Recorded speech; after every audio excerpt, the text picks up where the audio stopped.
Good morning, dear students. Chapter number 7 Rotational Motion, Standard 11 Science. In previous lecture, we can discuss a torque and angular momentum. Now, today we have discussed a relation between angular momentum of a particle and torque. Angular momentum of a particle is denoted by L vector, small l, and torque is denoted by tau vector. ये दोनों के बीच का relation हमको find करना है. So we know that angular momentum of a particle L vector is equal to R cross P. Now differentiation with respect to time t, तो L का derivation होगा dl by dt. अब यहाँ पे cross है तो डिफरेंशिएशन का rules क्या है क्रॉस में, फर्स्ट को कांस्टेंट रखो, सेकंड का डेरिवेशन प्लस फर्स्ट का डेरिवेशन इनटू सेकंड को कांस्टेंट रखो. Means in first term r vector remains constant into differentiation of p dp vector by dt plus r का derivation dr vector by dt cross p vector. First को constant रखा, second का derivation plus first का derivation into second constant. But we know that dp by dt according to Newton's second law of motion f vector is equal to dp by dt and velocity v vector is equal to dr vector by dt. दोनों की value substitute करो तो dl by dt is equal to r cross f plus v cross p. लेकिन हमने fifth chapter में पढ़ा laws of motion, the direction of velocity and linear momentum both are same, क्योंकि p is equal to M V होता है. Linear momentum का formula क्या होता है, एम वी. लीनियर मोमेंटम की डायरेक्शन तो towards the direction of velocity, तो the direction of velocity and linear momentum both are same. So angle between v and p is theta. Angle between velocity and linear momentum remains 0. If theta becomes 0, so v cross p becomes 0, sin 0 0. तो यहाँ पे होगा v into V cross P 0, R cross F equal to torque, तो tau vector is equal to D L by D T. Tau vector is equals to D L by D T and this equation similar with F equals to D P by D T. ये linear motion, उसके अंदर force, यहाँ पे torque, इसमें linear momentum, यहाँ पे angular momentum. तो this a relation between angular momentum and torque. Once again, angular momentum of the particle L is equals to r cross p. Differentiation with respect to time t, r constant, p का derivation dp by dt, r का derivation into p constant. But f vector equals to dp by dt and velocity equals to dr by dt. दोनों की value यहाँ पे substitute करो. Velocity and linear momentum are in same direction, so angle is 0, तो cross product होगा 0, sine 0 0. And R cross F equals to torque, so tau vector is equals to D L by D T. तो this the time rate of change of angular momentum, the time rate of change of angular momentum is equal to torque. The time rate of change of angular momentum is equal to torque. Next is state and explain law of conservation of angular momentum. तो यहाँ से ही हमने आगे start किया. The time rate of change of angular momentum for a system of the particle about a point is equal to summation of external torque acting on the particle. Remember it, small l is the angular momentum of a particle and capital L is a total angular momentum of the system of the particle. Capital L system के लिए है. Capital tau torque is a system torque acting on the system of the particle. If torque becomes 0, so angular momentum remains constant. If torque becomes 0, then angular momentum remains constant.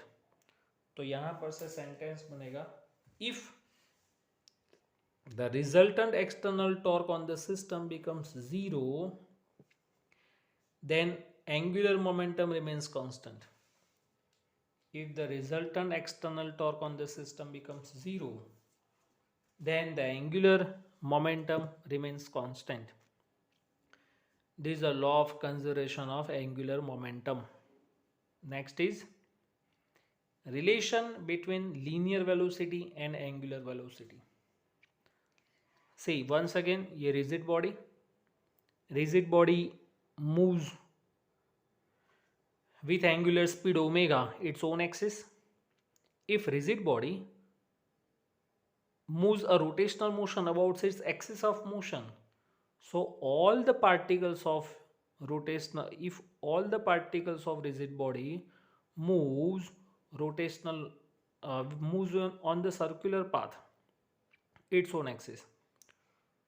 तो circular path के लिए chapter number 5 याद करो। तो 5th के अंदर uniform circular motion, velocity की direction tangent की ओर, ये रेडियस और ये होगा ओमेगा परपेंडिकुलर। तो ऐसे होगा जस्ट लाइक दिस, ये वेलोसिटी v वेक्टर, ये r पोजीशन वेक्टर, कंपेयर करते जाओ r, ये v, तो ये होगा ओमेगा। ओमेगा 3 डायमेंशन में आपको देखना है, perpendicular to the surface. Omega is a perpendicular to the surface, ये r towards the centre, velocity towards the tangent, tangent की डायरेक्शन में, और तीनों perpendicular to each other, r v and omega, r vector, v vector and omega vector. तो v vector is equal to omega cross r, but मैंने अभी बताया तीनों perpendicular है, तो एंगल π/2 sin π/2 +1, तो v equals to r omega. The direction of omega is perpendicular to the surface making r and v. Next is obtain the expression of moment of inertia and define it. When a body rotating about its fixed axis, each particle of the body moves in the circle with linear velocity. So vi is equal to ri omega. Vi is equal to ri omega, where I is equals to 1, 2, 3, 4, क्योंकि जो body है rotational, अरे rigid body, उसके अंदर number of particle suppose n है, तो v1 is equal to, अगर i is equal to 1 रखो तो v1 is equal to r1 omega for first particle, for second particle v2 is equal to r2 omega, and for nth particle vn is equal to rn omega.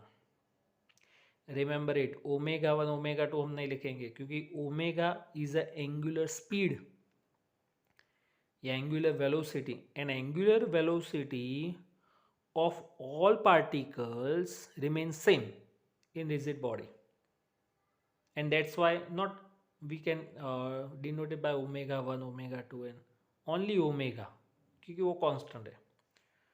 The kinetic energy of motion of this particle is ki is equals to half mv square. We know that kinetic energy का formula, क्योंकि सब particle का मास भी different होगा तो mi लिखा है, velocity भी डिफरेंट होगा तो vi की वैल्यू यहाँ पे पुट करो, तो ki is equal to 1/2 mi ri square omega square, omega square constant, तो sigma i is equal to 1 to n mi ri square, और ये जो पोर्शन है इज डिनोटेड बाय i, तो ki is equal to half i omega square, ki is equal to half I omega square, where what is I? I is a moment of inertia.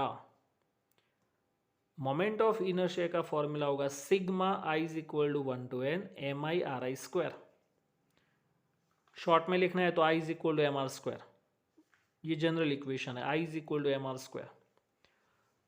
तो फिर से हम compare करें linear motion और rotational motion को, तो linear motion यानी chapter number 3 4 5 third 4 और 5, उसमें P is equal to M V mass into velocity. What is P? Linear momentum. Capital L angular momentum. M mass, यहाँ पे I moment of inertia. V for linear velocity, omega angular velocity. वैसे Newton second law of motion F equal to ma mass into acceleration. Force की जगह यहाँ पे क्या आएगा? Torque. Mass की जगह moment of inertia. And acceleration, linear acceleration A vector, उसकी जगह यहाँ पे क्या आएगा? Angular acceleration is denoted by alpha vector. Moment of inertia का यूनिट होगा केजी मास यानी KG, R for distance, metre square, KG metre square. Moment of inertia का यूनिट होगा KG metre square. Dimensional formula m1 l2 t0. Remember it. Angular moment of inertia is depends on position and orientation of the axis of rotation, shape and size of the body, and selection of axis. Moment of inertia is depends on position and orientation of the axis of rotation, shape, size of body, and selection of axis. Next is obtain relation between torque and moment of inertia. Again rotational kinetic energy, एक third भी आप compare कर सकते हो, एक third compare भी आप कर सकते हो. काइनेटिक एनर्जी का formula K is equal to half M V square. वैसे यहाँ पे K is equal to half I omega square. This is a linear kinetic energy और ये है rotational kinetic energy. Linear kinetic energy, rotational kinetic, ये सब linear के लिए, ये सब एंगुलर के लिए. ये linear kinetic energy, rotational kinetic energy. तो rotational kinetic energy of rigid body K equal to half I omega square. The rate of at which work done on the body is equal to rate at which kinetic energy becomes increase. तो इसका आप derivation करो. K का derivation dk by dt, 1/2 I omega constant, 1/2 I constant. Omega square का derivation होगा 2 omega into D omega by D T. Derivation का rules क्या है? पावर मल्टीप्लीकेशन में 1 पावर डिक्रीज होगा and derivation of without power D omega by D T. Omega square का derivation 2 omega into D omega by D T. Two cut. D omega by D T means alpha, angular acceleration. तो P equal to I omega alpha, I omega alpha. But I alpha is equal to tau. But I tau is equal to I alpha. तो I alpha की जगह torque लिख दिया omega. तो P for power, power is equal to tau into omega. तो एक ये भी आप कंपैरिजन कर सकते हो, एक ये भी कंपैरिजन हो सकता है. पावर का formula force into velocity, chapter number 6 work energy power. वैसे यहाँ पे क्या आएगा? Tau into omega. फोर्स की जगह टॉर्क, वेलोसिटी की जगह एंगुलर वेलोसिटी. तो P is equal to tau omega. फिर से आपको यही फॉर्मूला मिला. The equation is similar to Newton second law of linear motion F equals to ma. तो alpha is equal to tau by I. This is the relation between torque and moment of inertia.